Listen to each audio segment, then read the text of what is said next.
The Misfit and his siblings are alone, deep in enemy territory.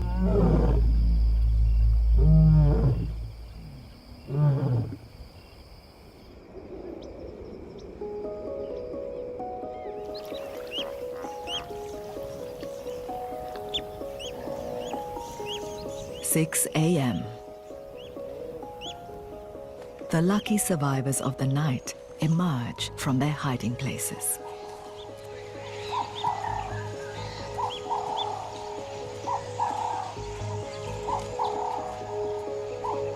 For the day shift, it's breakfast time.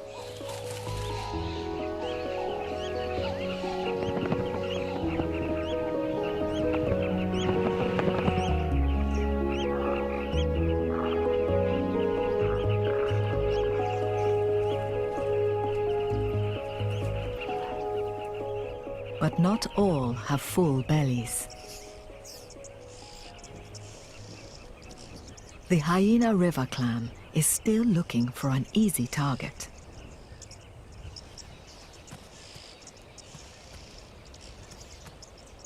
A baby giraffe piques the interest of a lone female.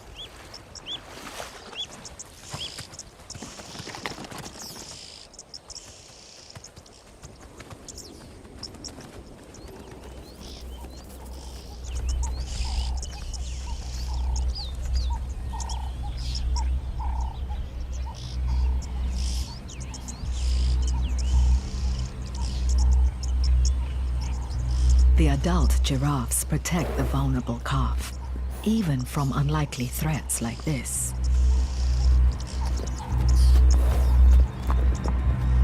The hyena won't go up against a fully grown giraffe. One well-placed kick from an 18-foot bull could kill her.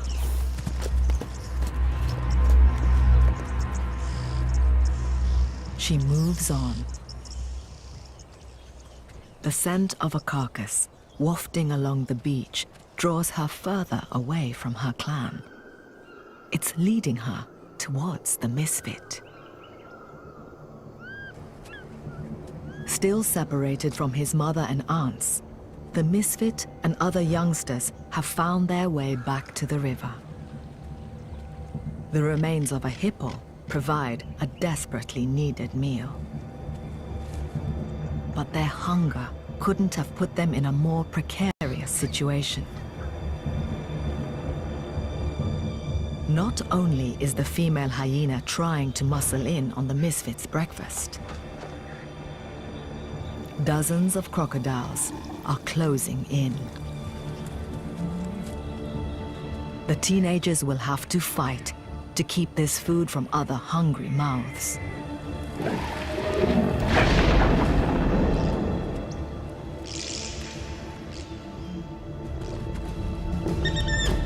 The Misfit's innate hatred for hyenas spurs him into action.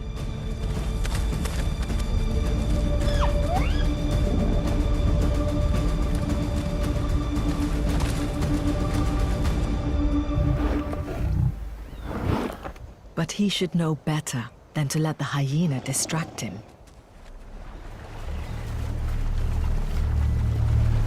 The crocodiles see an opportunity for a steal and swamp the carcass.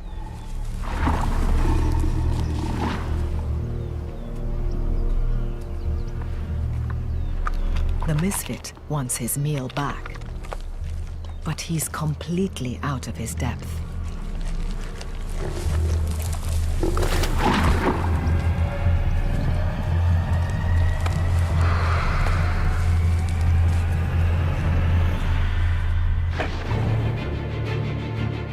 A mile inland, the females are resting from the heat of the day, completely unaware that their youngest cub is in such danger.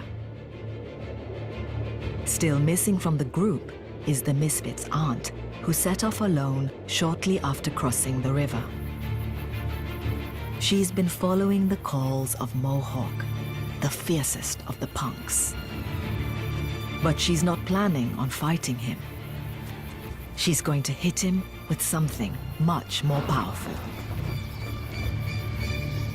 Her feminine wiles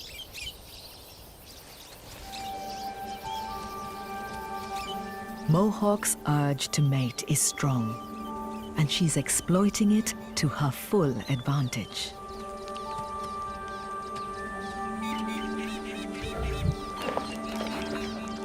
This grimace isn't aggression from Mohawk. It's a flamin' response. He's analyzing her pheromones through a receptor in the roof of his mouth. And he likes what he smells.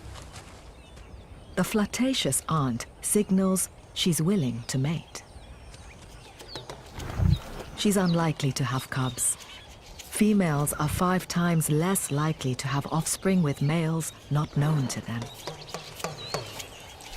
More probably, the aunt is using mating to distract the male and minimize aggression while her pride is busy hunting on his turf.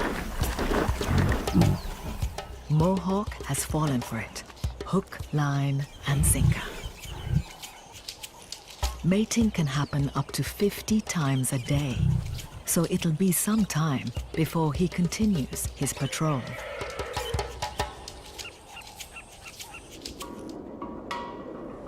As the day moves on, the temperature soars. It's 115 degrees. At the river, the Misfit and his brother have managed to reclaim the meager remains of the hippo. Despite the afternoon's heat, they take it in turns to guard the carcass. It's too hot to eat, but they don't dare leave the meal to be stolen again. The crocodiles retreat to the respite of the water. They're playing the long game, saving their energy for the coming night.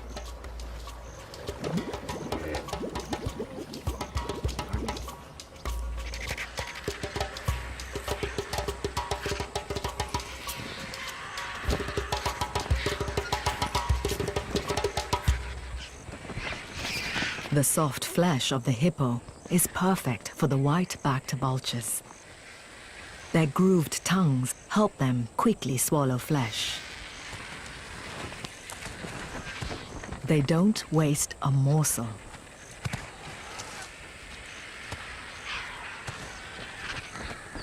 But the Misfit isn't ready to share.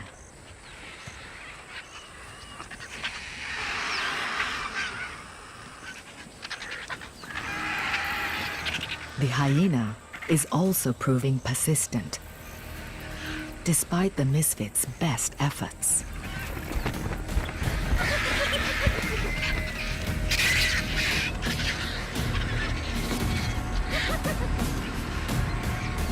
More worryingly, she's calling for the rest of her clan. The Misfit and his brother might think they've won this battle. They have no idea what's coming.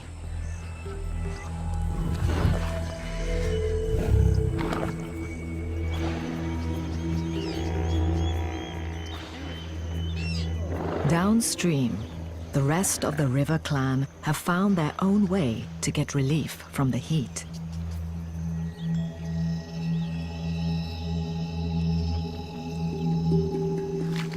Mud bathing helps regulate their temperature. Where they don't have water, they make their own damp bed to cool down on.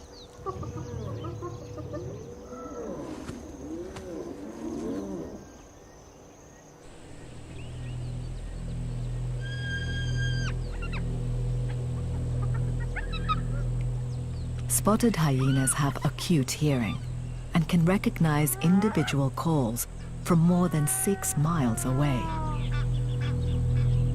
The cries are clear. There's a clan member summoning them from somewhere upriver. The determined group makes a beeline, straight towards the calls, and the oblivious Misfit. 9 hyenas versus 4 inexperienced lions is going to be a very unfair fight.